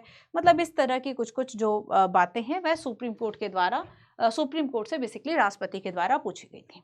अब अगर हम अपीलीय अधिकारिता की बात करें तो अपीलीय अधिकारिता में देखो भारत के सभी न्यायालय, सभी अधिकरण जो है वह इसमें आ जाते हैं।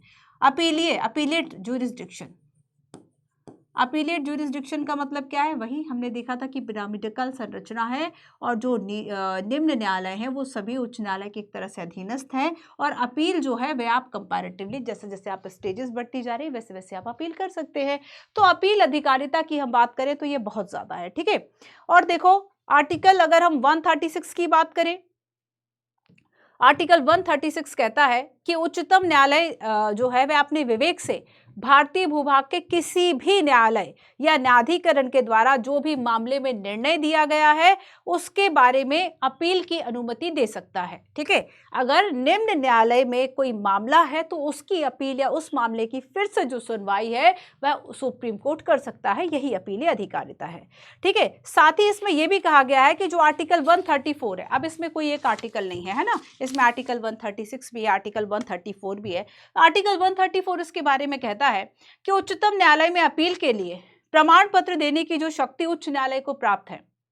अगर आपको उच्चतम न्यायालय में अपील करनी है तो आपको हाईकोर्ट एक सर्टिफिकेट देगा, ताकि ऐसा ना हो कि हर व्यक्ति सीधे सुप्रीम कोर्ट जाके अपील करे।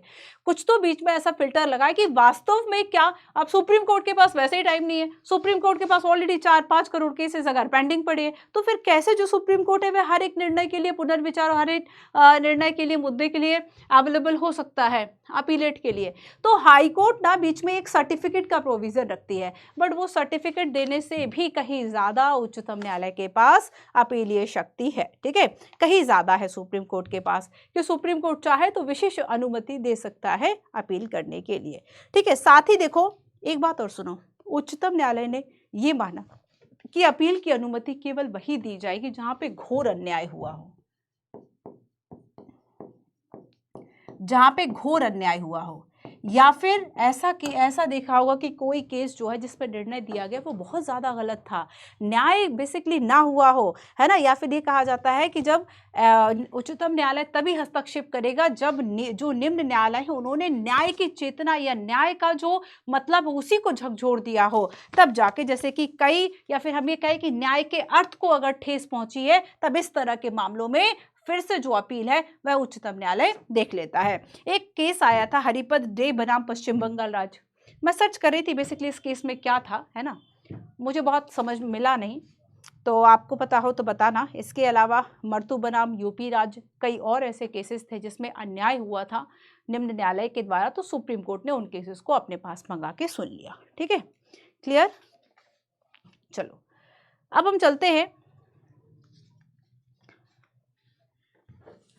अच्छा, उच्चतम न्यायालय के पास ये भी शक्ति है कि वो अपनी अवमानना के लिए दंड दे सकता है। आप अगर मान लीजिए आपको कोर्ट से प्रेजेंट होने के लिए, कोर्ट में प्रेजेंट होने के लिए किसी केस के संदर्भ में कोई लेटर या कोई इस तरह से आता है, तब क्या आपको जाना होगा, या फिर न्यायपालिका के द्वारा जो निर्णय दिया गया है, क्या आप लिखकर, बोलकर, चित्र बनाकर या किसी भी तरीके से सोशल मीडिया या वायरलिटी के आधार पर क्या आप उसका एक तरह से अवमानना कर सकते हैं? अगर आप करेंगे तो अपनी अवमानना के लिए दंड देने की जो शक्ति है वह उच्चतम न्यायालय के पास है ना। तो एक तो है अवमानना के लिए दंड की बात करें, एक तो आर्टिकल 129, एक आर्टिकल 142। 129 एंड 142 के अंतर्गत उच्च न्यायालय जो है उच्चतम न्यायालय की अवमानना के लिए दंड दे सकता है। स्वयं उसकी अपनी अवमानना के लिए भी दंडित करने की जो शक्ति है बेसिकली वह दी गई है, चाहे वह स्वतः संज्ञान ले, या फिर महान्यायवादी की याचिका हो, या फिर और भी आपराधिक तरीके से अगर किया गया है तब भी। ठीक है, इसके अलावा हम देखेंगे कि अपने आदेश का पुनरावलोकन भी कर सकता है। अपने आदेश का बेसिकली देखो कहा जाता है कि सुप्रीम कोर्ट के जो डिसीजंस हैं वह बाकी सभी कोर्ट को मानना बाध्यकारी है ना। लेकिन सुप्रीम कोर्ट खुद अपने ही डिसीजन से बंधा हुआ नहीं है, वह चाहे तो अपने ही डिसीजन को बदल देता है।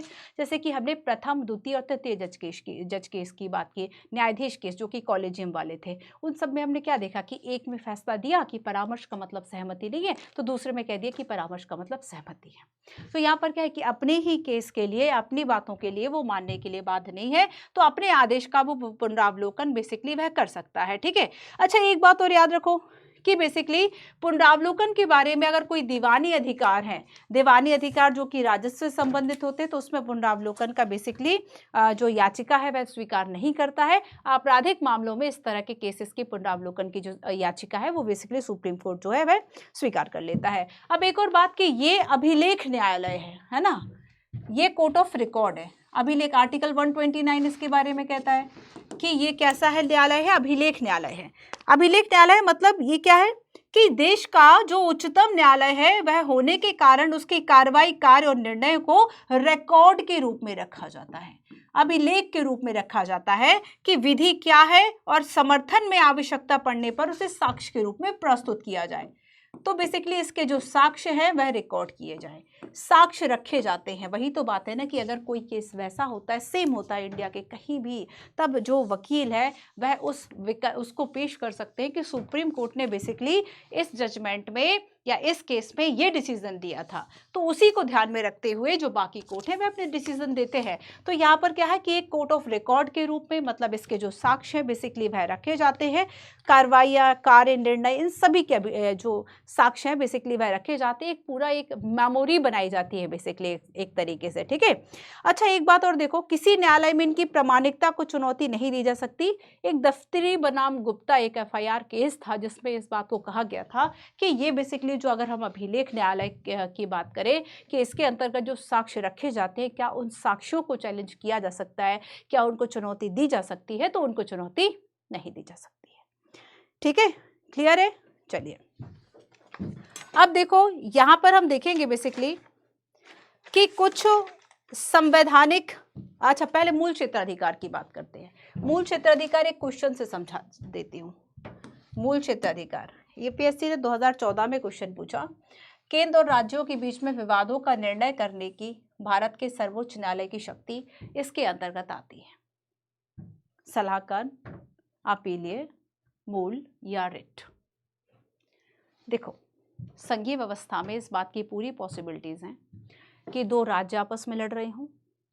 एक तरफ 2 राज्य है, दूसरी तरफ 3 राज्य हैं। एक तरफ केंद्र है, दूसरी तरफ एक राज्य है, एक से ज्यादा राज्य है। तो इस तरह का डिस्प्यूट सॉल्व कौन करेगा? क्या किसी हाई कोर्ट के पास ऐसी पावर है? किसी हाई कोर्ट के पास ये पावर नहीं है, है ना। ये शक्ति केवल और केवल, ये शक्ति केवल और केवल किसके पास है? ये सिर्फ और सिर्फ उच्चतम न्यायालय के पास है, और इसलिए इसको मूल क्षेत्राधिकारिता कहा जाता है, ओरिजिनल ज्यूरिसडिक्शन कहा जाता है। तो ये ऑप्शन नंबर सी है, ठीक है। और मूल क्षेत्राधिकार क्यों कहा जाता है? क्योंकि इस तरह के जो केसेस हैं, या केंद्र और राज्यों के बीच में अगर विवादों का निर्णय करना है, इस तरह के केसेस कहीं हाई कोर्ट में नहीं जाएंगे, डायरेक्ट सुप्रीम कोर्ट ही इनको सुनेगा, है ना। तो ये क्या हो गए? आपके मूल क्षेत्राधिकार हो गए, ठीक है। चलिए, मूल क्षेत्राधिकार। अच्छा, रिट की बात करेंगे, न्यायाधीश या रिट। आर्टिकल 32 के अंतर्गत सुप्रीम कोर्ट जो है वह 5 तरह की जो रिट है वह जारी कर सकता है, आपके जो मौलिक अधिकार हैं उनको लागू करने के लिए, है ना। 5 तरह की रिट, जैसे कि बंदी प्रत्यक्षीकरण, जिस व्यक्ति को गिरफ्तार किया गया हो उसको सशरीर प्रस्तुत करने के लिए कह सकता है। परमादेश है, उत्प्रेषण है, प्रतिषेध है, और अधिकार परीक्षा है। इस तरह की रिटें सुप्रीम कोर्ट जो है वह जारी कर सकता है, क्योंकि हमने जाना कि जो सुप्रीम कोर्ट है वह फंडामेंटल राइट के गारंटर के रूप में है। हमारे फंडामेंटल राइट की गारंटी कौन दे रहा है? चलो, सब संविधान दे रहा है, ठीक है, लेकिन संविधान खुद थोड़ी ना चीखेगा। संविधान में लिखा उस संविधान को लागू कराने के लिए भी तो कोई संस्था है, तो न्यायपालिका इस चीज को देखेगी, है ना। तो यहाँ पे न्यायालय जो है बेसिकली मूल अधिकारों के रक्षक और गारंटर के रूप में कार्य कर रहे हैं, इसलिए उच्चतम न्यायालय को अधिकार प्राप्त है कि आर्टिकल 32 के अंतर्गत वह 5 तरह की रिट जो है वह दायर कर सकती है, जारी कर सकती है, ताकि लोगों के जो अधिकार हैं उसको लागू कराया जा सके। ठीक है, क्लियर है। चलिए, अब देखो, अपीलीय भी होगा। अपीलीय, संवैधानिक, दीवानिक, आपराधिक विशेष अनुमति, ठीक है। सलाहकार क्षेत्राधिकार, अभिलेख न्यायालय हो गया। एक और देखो, न्यायिक समीक्षा की शक्ति है, जो आपका नेक्स्ट टॉपिक भी है। तो यहाँ पर हम न्यायिक समीक्षा की भी बात करेंगे। न्यायिक समीक्षा वही कि अगर मान लो कोई ऐसी विधि बनती है जो कि संविधान का उल्लंघन कर रही है, तो उसकी समीक्षा करना, है ना, उसकी समीक्षा करना और उसको शून्य घोषित करना। तो ये शक्ति किसके पास है? ये सुप्रीम कोर्ट के पास ये शक्ति है। ये शक्ति किसके पास है? सुप्रीम कोर्ट के पास ये शक्ति है। तो बेसिकली न्यायिक समीक्षा की शक्ति, है ना, कि विधायी और कार्यकारी या कार्यपालिका के द्वारा कोई ऐसा नियम लागू कर दिया जो कि संविधान के नियमों का उल्लंघन है या संविधान के विपरीत है, तब उसको शून्य घोषित करना, ठीक है। संवैधानिक व्याख्या, तो वही जो यूपीएससी ने क्वेश्चन पूछा था कि सर्वोच्च न्यायालय जो है वह संविधान का अंतिम व्याख्या करता है, और अगर अंतिम व्याख्या करता है तो ऐसे में वो कई तरह के बेसिकली हम देखेंगे कि जो सिद्धांत है वह यूज करता है। जैसे कि एक होता है पृथक्करण का सिद्धांत, डॉक्ट्रिन ऑफ सेवरेबिलिटी, है ना। एक होता है डॉक्ट्रिन ऑफ वीवर, छूट का सिद्धांत। एक होता है आच्छादन का सिद्धांत, है ना, डॉक्ट्रिन ऑफ एक्लिप्स। तत्व और सार का सिद्धांत, पिथ एंड सब्सटेंस। छद्म विधान, है ना, लेजिस्लेटिव, कलरेबल लेजिस्लेटिव। ये सारे कुछ ऐसे विधान होते हैं अर्थविवेचक जिससे वह करता है संविधान का। ठीक है, ये कुछ ऐसे सिद्धांतों की बात यहाँ की गई, बट इसको बहुत एलोबरेट नहीं किया गया इसमें, बस सिद्धांतों की ये बात कही गई है ना। आगे कभी ज़रूरत पड़ी तो आपको, जैसे कि पिथ एंड सब्सटेंस है, इस तरह के समटाइम्स पूछ लेता है, तो मैं कभी आगे किसी जब हम टॉपिक की बात करेंगे तो हम उसमें इसको कवर कर लेंगे। ठीक है, एंड देन जैसे कि उदार व्याख्या का सिद्धांत है ना, डॉक्ट्रिन ऑफ लिबरल इंटरप्रिटेशन, सामंजस्य का सिद्धांत। तो कई ऐसे सिद्धांत हैं जिसके आधार पर सुप्रीम कोर्ट संविधान की व्याख्या करता है। ठीक है, चलिए, तो आर्टिकल 124 से लेके आर्टिकल 147 तक आप सभी पढ़ लेंगे एक बार आर्टिकल। इससे पढ़ो, बियर एक्ट से पढ़ो, जिससे पढ़ना है उससे पढ़ लो। ठीक है, तो हमारा ये था चैप्टर जिसमें कि हमने सुप्रीम कोर्ट की बात करी। अच्छा, आओ एक दो चीज़ें और हैं। क्वेश्चन देखो, एक मूल अधिकार। मूल अधिकार के बारे में निम्न पर विचार कीजिए। मूल क्षेत्र अधिकार, नॉट अधिकार, फंडामेंटल राइट नहीं बल्कि ओरिजिनल ज्यूरिसडिक्शन। क्षेत्र अधिकार मतलब कहाँ कहाँ न्यायपालिका का क्षेत्र अधिकार, है ना। सो मूल अधिकार का अर्थ है उन मामलों से है जिस पर निचली अदालत में गए बिना सीधे सर्वोच्च न्यायालय के द्वारा विचार। अब इसे ही अगर मैं गलत करके बोलूँ कि निचली अदालतों में जाने के बाद सर्वोच्च न्यायालय जाया जा सकता है तो गलत हो जाएगा। मूल अधिकार में वे केसेस आएंगे जो स्टेट, सेंटर, एक या एक से ज्यादा स्टेट, सेंट्रल गवर्नमेंट, इन सभी के बीच के डिस्प्यूटेड, है ना। तो यहाँ पर क्या है कि सीधे सुप्रीम कोर्ट के पास ही केवल अधिकारिता है, इसलिए हम इसको मूल क्षेत्राधिकार कहते हैं। इसे मूल क्षेत्राधिकार कहा जाता है क्योंकि ऐसे मामलों से निपटने की शक्ति अकेले सर्वोच्च न्यायालय के पास है। Yes, definitely both statement are right, both statement, है ना, दोनों ही जो सेंटेंस है वह सही है। चलो एक क्वेश्चन और देखो। भारत का सर्वोच्च न्यायालय किसी भी सेवानिवृत्त न्यायाधीश को भारत के राष्ट्रपति की पूर्व अनुमति से मुख्य न्यायाधीश द्वारा सर्वोच्च न्यायालय के न्यायाधीश के रूप में बैठने और कार्य करने के लिए वापस बुला सकता है। भारत में उच्च न्यायालय के पास अपने निर्णय की समीक्षा करने की शक्ति है जैसे कि सर्वोच्च न्यायालय की। अच्छा, तो यहां पर मैं आपको बता दूं कि जब न्यायाधीशों की नियुक्ति होती है तो समटाइम्स क्या होता है कि दो तीन तरह के और न्यायाधीशों के प्रकार सुन लो। जैसे कि एक होता है कार्यकारी मुख्य न्यायाधीश। जैसे कि जब सीजेआई नहीं है तो राष्ट्रपति किसी अन्य जो वरिष्ठतम न्यायाधीश है उसको एज अ बतौर सीजेआई, बतौर मुख्य न्यायाधीश देश के काम करने के लिए कह सकते हैं, है ना। तो अगर मुख्य न्यायाधीश का पद रिक्त है तो कार्यकारी मुख्य न्यायाधीश एक टॉपिक है इसमें, तो मैंने आपको क्वेश्चन के माध्यम से समझा दिया। कार्यकारी मुख्य न्यायाधीश, और इनकी नियुक्ति कौन करेगा? इनकी नियुक्ति राष्ट्रपति करेंगे। क्यों करेंगे? क्योंकि सीजेआई का पद जो है वह रिक्त है। वर्तमान में सीजेआई कौन है, कितने नंबर के बताओ जरा, है ना। क्योंकि सीजेआई का जो पद है वह रिक्त है, इसलिए इनको काम करने के लिए कहा जा सकता है। ठीक है, अब एक देखो, एक होता है तदर्थ न्यायाधीश, तदर्थ, एडॉक। तदर्थ न्यायाधीश क्या होते हैं? समटाइम्स क्या होता है ना, ऐसा नहीं है कि केवल संसद में आपको एक कोरम चाहिए तभी जाके कोई जो व्यवस्था है वह शुरू होगी, तभी जाके कोई संसद की कार्रवाई शुरू होगी। बल्कि समटाइम्स क्या होता है ना कि जब हम बात करेंगे तो न्यायपालिका में भी, है ना, न्यायाधीशों की एक संख्या का होना, उचित संख्या का होना ज़रूरी है। पर आप देखेंगे कि हमारी न्यायिक व्यवस्था की कुछ कमियां हैं, जिसमें कि एक सबसे बड़ी कमी ये है कि न्यायाधीशों की संख्या कम है ना। न्यायाधीशों के पास मामले ज़्यादा हैं और जो संख्या है वह कम है।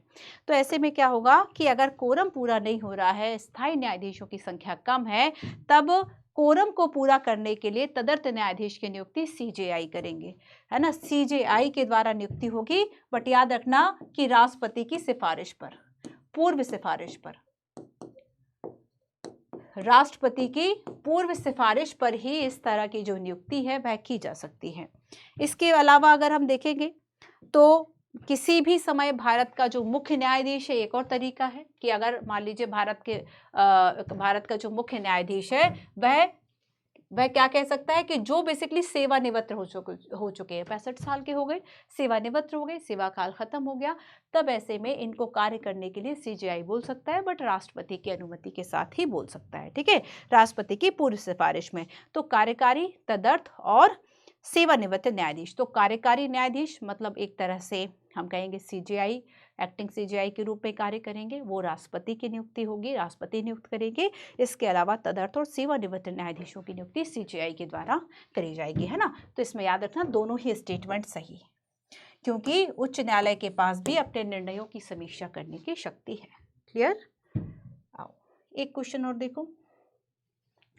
वैसे जब हम न्यायिक समीक्षा की आगे बात करेंगे, आगे उच्चतम न्यायालय आपका हो गया, अब नेक्स्ट है बच्चों आपका न्यायिक समीक्षा और न्यायिक सक्रियता, उसमें ये बात होगी, बट एक बार फिर बता देती हूँ। मेंस 2016 में क्वेश्चन पूछा यूपीएससी ने कोहिलो केस के बारे में कि व्हाट इज कोहिलो केस, और इस संदर्भ में आप क्या कह सकते हैं। न्यायिक पुनरावलोकन संविधान के बुनियादी अभिलक्षणों का प्रमुख महत्व है ना, ये क्वेश्चन पूछा था। इस क्वेश्चन की हम आगे चर्चा कर लेंगे। तो आज के क्लास में हमने बात की सुप्रीम कोर्ट के बारे में, है ना, सुप्रीम कोर्ट के बारे में हमने चर्चा की, साथ ही इसमें हमने देखा कुछ क्वेश्चंस की बात की, जैसे कि भारत का सर्वोच्च न्यायालय संविधान का संरक्षक है। ठीक है, जैसे कि न्यायपालिका, हमने जस्टिस की बात की, व्हाट इज जस्टिस, एक फेयर ट्रीटमेंट। इसके अलावा मेंस का क्वेश्चन देखा, है ना, कि कहाँ कहाँ पर पर्यावरणीय समस्याओं का संवैधानिक, देखो पढ़ा आपने सब कुछ है, बस अब आपको थोड़ा सा इंटरलिंक और कोरिलेट करना होता है ना। जैसे कि हमने देखा कि करंट अफेयर में चीज़ें चर्चा में थी, आपने अगर 2-3 पॉइंट भी याद रखे तब भी आप इस तरह के क्वेश्चंस का आंसर लिख पाओगे। क्लियर? न्यायपालिका की संरचना की हमने बात की, परामर्श शब्द पर क्या विचार किया गया, फर्स्ट, सेकंड, थर्ड, फोर्थ जज केस की बात की। संरचना हमने देखा इंटीग्रेटेड जुडिशरी सिस्टम है, दो अर्थों में कि निम्न न्यायपालिका से उच्च न्यायपालिका की ओर आप अपील कर सकते हैं, और उच्च न्यायालय का जो डिसीजन है वह निम्न न्यायपालिका पर बाध्यकारी है ना। ये दो बातें इसको एकीकृत बनाती हैं। नंबर ऑफ क्वेश्चंस हमने ज़्यादा देखे, भारत और अमेरिका की न्यायपालिका के बीच में हमने अंतर देखा। ठीक है, इसके अलावा हमने न्यायाधीशों की योग्यता, कार्यकाल और हटाने के बारे में बात की, कॉलेजियम पद्धति को हमने समझा। ठीक है, क्वेश्चंस हमने ज़्यादा देखे, ज्यूरिसडिक्शन एरिया की हमने बात की। सो ये था बच्चों हमारा आज का सेशन। मिलते हैं हम अपने नेक्स्ट सेशन में। एक बार रीडिंग ज़रूर कीजिएगा, 1 क्या 2 3 4 5, जब तक नहीं समझ में आता, जब तक शब्द वर्ड आपको समझ में नहीं आते, तब तक आप उसका रिवीजन कीजिए। रीडिंग का कोई मैं आपको कभी भी एक ऐसा ऑप्शन नहीं देती, आपको रीडिंग ज़रूर करनी है। बाकी क्लास में नोट्स बनाते जाइए, जो अब तक इसके पहले के भी 25-26 चैप्टर हो चुके हैं, उन सभी को रिवाइज कीजिए। मिलते हैं हम अपने नेक्स्ट सेशन में। Thank you so much.